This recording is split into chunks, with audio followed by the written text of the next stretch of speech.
ஜின்ஹுவை கொன்னுடு, நீ ஜின்ஹுவை கொன்னுட்டா நான் ஒன்று எதுவுமே பண்ண மாட்டேன்ற மாதிரி சொல்கிறா போல தவிர, நீ ஜின்ஹுவை கொன்னுட்டு எங்கள் கூட சேர்ந்துரு அப்படின்னு சொல்கிறான். இவன் யோசிக்கிறான். யோசித்தோடனே என்னத்துக்கு இன்னும் நீ வெயிட் பண்ணிகிட்ருக்க, டஞ்சனில் என்ன நடந்தாலும் அது டஞ்சன்லேயே இருக்கும், ஸோ பயடாமல் கொல்லு அப்படின்றான். இவளை ஜின்ஹு அப்படின்னோடனே பரவாயில்ல, நான் தான் பலவீனமான ஆச்சே, என்னை துரோகம் பண்ண தான் பார்ப்பாங்க அப்படின்னு சொல்லிட்டு இவன் சொல்லிகிட்டு இருக்கும்போதே இல்லை நான் அப்படி பண்ண மாட்டேன் அப்படின்னு சொல்லிட்டு ஜின்ஹு பக்கமே நிற்கிறான். பட் இவன் பண்ணதான் கரெக்டுன்னு நினைக்கிறேன்.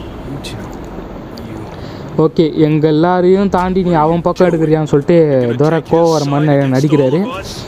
ஓகே, நீ இதுக்கு முன்னாடி யாரையாவது கொன்று இருக்கியா அப்படின்னு சொல்லிட்டு கேட்குறான் அவன். அப்புறம் வந்து பார்த்தீங்கன்னா ஒரு எமர்ஜென்சி குவஸ்ட் வருது, உன்னை 8 பேர் கொலை பண்ண பார்க்குறாங்க, அந்த 8 பேரை நீ கொன்று அப்படின்னு சொல்லிட்டு ஒரு எமர்ஜென்சி குவஸ்ட்டு.